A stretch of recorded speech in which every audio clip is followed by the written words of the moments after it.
Hey guys, back with another video here. Another model I finished up recently, the base on it and all that. I built this last fall. I picked it up last summer at a garage sale. This is the Trumpeter 1/700 scale, USS Missouri. It's the more modern version and everything, like you saw in the movie Battleship and all that. So I thought I picked it up. It was really cheap. It was still in the box, wrapped in, the parts were sealed into plastic. So I think there was, I want to say about 430 parts to it or something. Everything was there.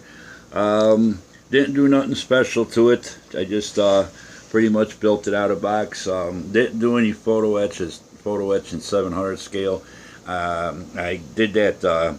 Enterprise, not the Enterprise, the Nimitz aircraft carrier. I did all the photo etch, and after doing that ship, I don't think my eyes, they needed a little bit more rest and everything, and the railings would have been very tiny on this and all that, and real tedious and stuff. So I just pretty much built it. I wanted to really get more practice doing a water display more than anything. So it's a pretty decent ship to work with. It's about 15 inches long, the model itself, and all that. So it went together pretty decent. I just use a random tan color for the deck. Nothing special on that. The back areas where it called out the different shades of grays and all that. I went with that. It's got the little tiny helicopter and stuff. So it's a pretty decent model. It's a lot better than that older Val Missouri. I know it's much smaller by about 5 inches or 6 inches. I think that one comes in about 21 inches, but that's just a real horrific model as far as detail and fit on the hull. And they don't have the back of the hull where the props are molded right and everything. It's just a butcher job, and it's probably been out for about, who knows, 100 years maybe. I'm just kidding. But anyway, this is a pretty decent kit, lot better detail. I was really surprised at the lack of detail, though. The sidewalls on all the superstructure, those are individual walls that you had to go on to the structure, and that they really don't have much window detail or doors or hatches and stuff like that. It's for Trumpeter, most of their kits are pretty well detailed, but this one, for some reason, they didn't go hog wild on the details. So, but all in all, like I said, I wanted to make a water display with it and stuff to get some practice in that one. And this one I did a little different than my aircraft carrier water base. That one I used the silicone, and I actually got wave tips, real pointy waves and stuff where they got white caps in this one. This one I wanted to go a little bit more calmer water, so it's not so much a wave effect more than it's just like a ripple effect. As you can see, there's like really no high tip sticking up other than where the water is getting thrown up from the bow and all that. What I did, basically on this one, I just used that Mod Podge from the craft department at Walmart. That's it's a real watery, wet medium.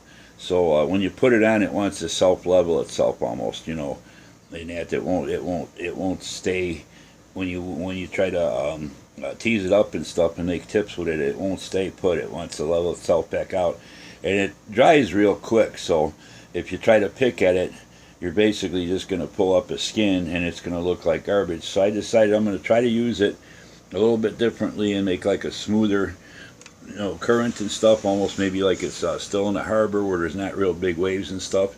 All I did was turn up, like I said, the back. I just turned it up where the props would be kicking up the water and stuff, circulating it and all that. I did. What I did was I kept stippling it, little spots of it and stuff. It dried. I'd go over it again and make more spots till I got a real nice texture back there, like the water's getting churned up from the props. So that worked out pretty good. The rest of it, I just dry brushed some white over some of the humps, to give it a little bit of a water, a white cap effect, but not nothing major like on my other display. For the front, in order to get the water where it's kind of kicking up from the bow, I had laying around some cotton balls, so I just pulled some cotton balls apart, and it's going back to my days of model railroading. I just like real fine fibers. I laid where I wanted them to, coated them with the Mod Podge, and then as they were drying, I kind of teased them up to make them look like they were getting whipped up and stuff, you know, and everything's churned up there, and I kind of strung them back a little bit, like, you know, like the water flowing away from the bow of the ship and everything. I think it turned out pretty good. You know, I wouldn't use Mod Podge if you're gonna do like really big wave effects. You know, like I said, it's good for more like a calmer sea type effect. The base itself, the colors I used on the base was just the ocean blue. It's one of the craft paints you buy at Walmart for $1 in the jars. The Apple Barrel, whatever brand it is, it's called Ocean Blue. And then around the whole perimeter of the ship, I went with a lighter blue, where the, you know, water's getting churned up from underneath the ship, and you know, it's creating like air pockets and stuff. So it's usually lighter when you see pictures of ship models and stuff.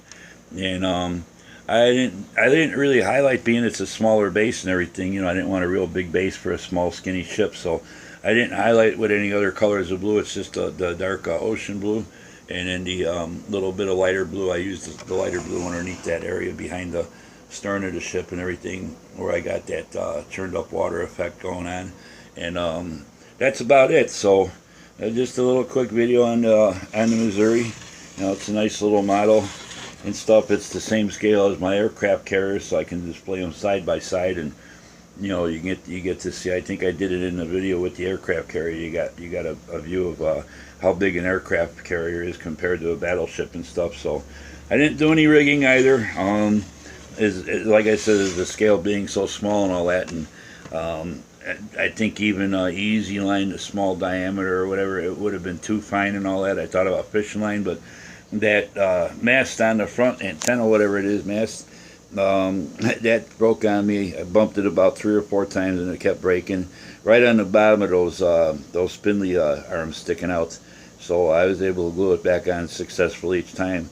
There's rigging that actually goes down from the top spines down to the bottom ones, and then down to the base, and it I call it looks like a spider web by the time you get done doing all the rigging on that. And there's no way I was gonna be able to get real fine line and glue it on those. So it's just, you know, it's just a nice display piece and all that. I gotta get some flags. When I tried to put the decals on, they cracked on me when I bent around the mast. So, and the decal film, the paper is too thick to fold over and glue, so I'm just going to print some up on some copy paper and just wrap them around and glue them on eventually. But I'm calling this model finished up and everything.